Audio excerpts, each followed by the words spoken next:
I'm Nafeesa Monroe, and I'm the founder and artistic director of Classics in Color.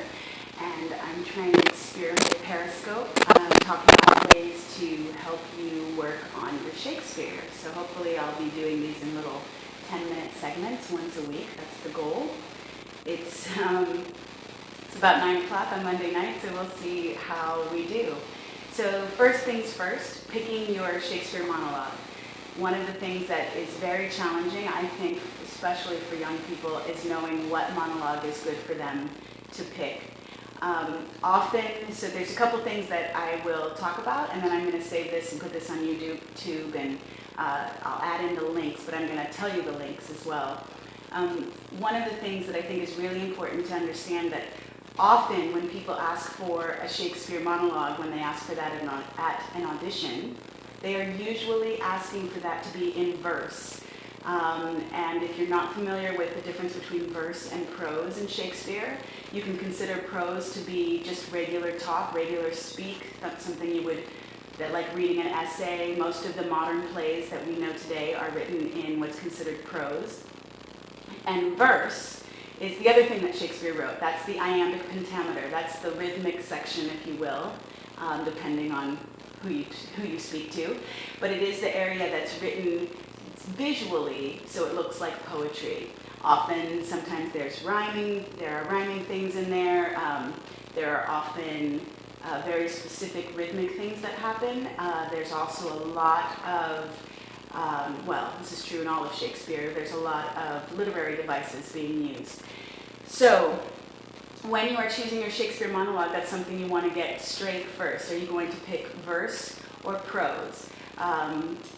And again, when most people are asking for a Shakespeare monologue, usually they're asking for something in verse. So I would encourage you, even if verse is very foreign to you, if you're not quite sure how to approach it, subscribe to my little periscopes. I don't know what they're called. My broadcast? I don't know. This is new to me. And we will, Classics in Color and myself, will continue to talk about different ways to approach Shakespeare. We'll talk about approaching verse and prose. But today, I would really encourage you to pick a verse monologue if this is your first ever Shakespeare monologue that you're learning. So, the next thing you want to consider, do you want a comedy or a drama? The challenging thing is that you can look up Shakespeare's comedies, and some of the pieces in there, some of the monologues, I will call them speeches for right now. Some of the speeches are in a comedic play. Sometimes they're dramatic, and vice versa. So don't count on the fact that the play itself is identified as a comedy or as a drama or whatever or as a history. You really want to get the context of the speech in order to understand if the speech is meant to be funny or if it's meant to be dramatic. That's not to say that some speeches don't have a little bit of both, and that's not to say that every single speech in Shakespeare has to be done either dramatically or comedically. There is definitely room for interpretation if you're particularly inventive and brave. So, there's two resources that I want to give you, two online resources that I think are really, really good and helpful for picking Shakespeare monologues. The first one is Shakespeare-monologues.org. That one has all of monologues or speeches in Shakespeare's work divvied up between the men and the women. Sometimes, I would say generally speaking, especially if you're new for a particular organization, if you're a woman, generally speaking, you don't want to go in and have a man's monologue be the first thing that they see you do. So if you're a woman and you want to do a piece from Hamlet, I say learn it, prepare it, do it, get it good and ready, but only do it in a callback situation or in a situation where they may be seeking to work outside of what may be considered quote-unquote normal casting. That's something that I obviously take issue with, so let that be set aside. And vice versa, if you're a man who wants to do a woman's monologue, again, I learn it, why not? Learn it, prepare it, get it going, get it ready, get it all juicy, and then present it as an option in a callback situation. So the Shakespeare-monologues.org has them separated by men and women. So that's something that's useful. Uh-oh, is somebody writing a note? Ooh. Okay, so there's nobody chatting. Okay. Anyways, so we've got the Shakespeare-monologues.org. And then the other website that I really like that's really relatively reliable, Shakespeare-monologues, well, I'll talk about that in a second. The other one is Shakespeare.mit, like the university, M like Mary, I like Isaac, T like Thomas, .edu, Shakespeare.mit.edu. Now, Shakespeare.mit.edu actually has the complete works. For the most part, they have the folio versions of the Shakespeare, meaning that they have some of the older, I don't know if most is the right word, but they have a largely agreed upon version of Shakespeare's plays available online in their entirety. So you can read the entire text, not only the scene from which your speech comes, but also the entire play from which that speech comes, if you're not familiar with the entire play. If you are using the Shakespeare-monologues.org site, it's really important to verify some of the words, some of the choices, especially some of the punctuation. So you'll find as you continue to grow as a Shakespeare actor, as a classical actor as it were, that different editors made different choices. And that's true even today. So even when you get new versions of Shakespeare's plays, sometimes editors have made a conscious choice to change punctuation based on what they think makes sense or made sense or what he intended or what he may intend now.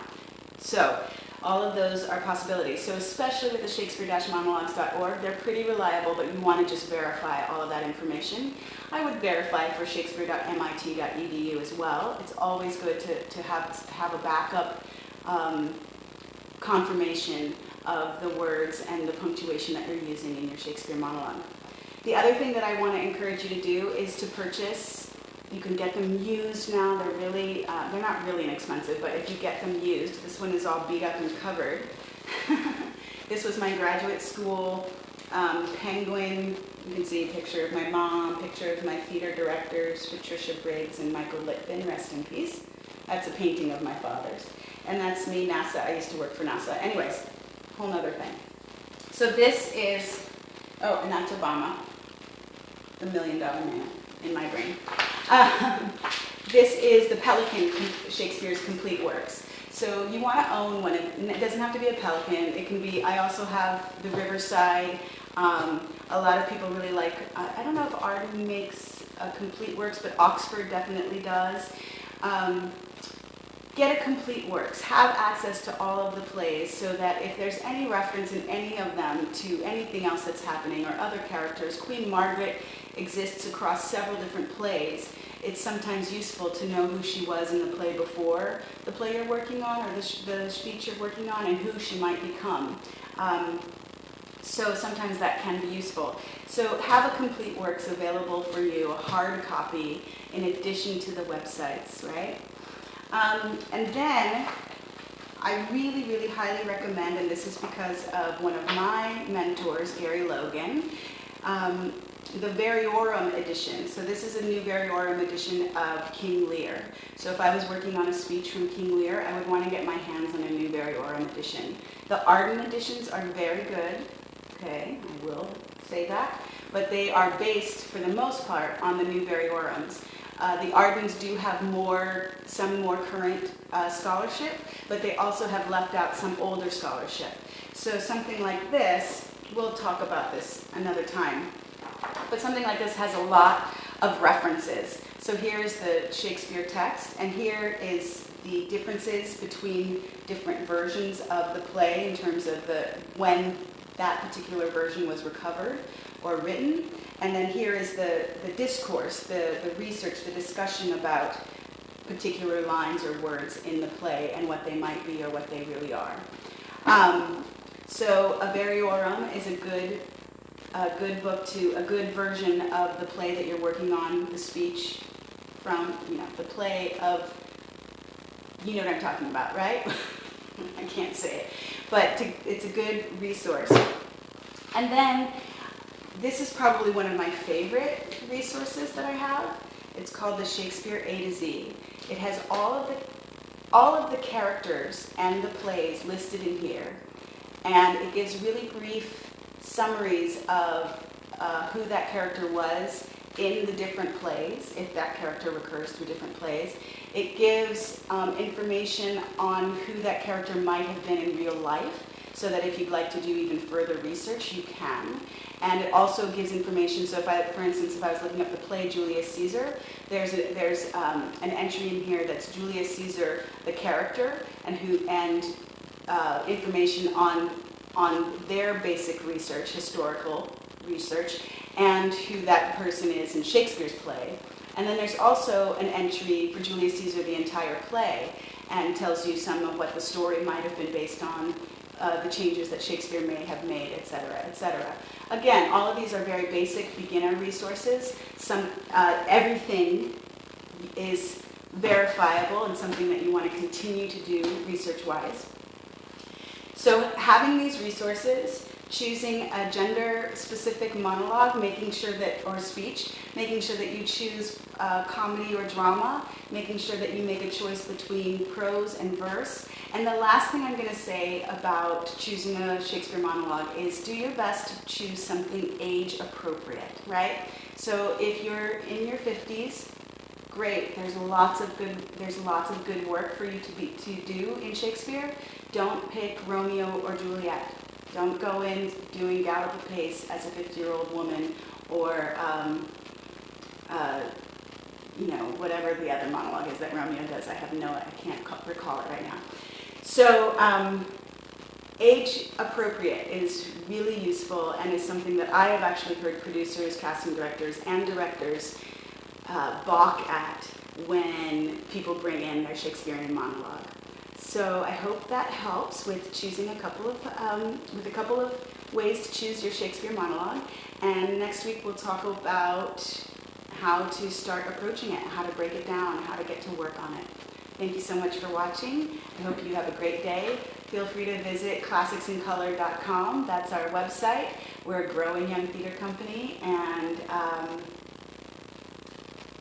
think that's all I have to say. Thanks so much. Bye.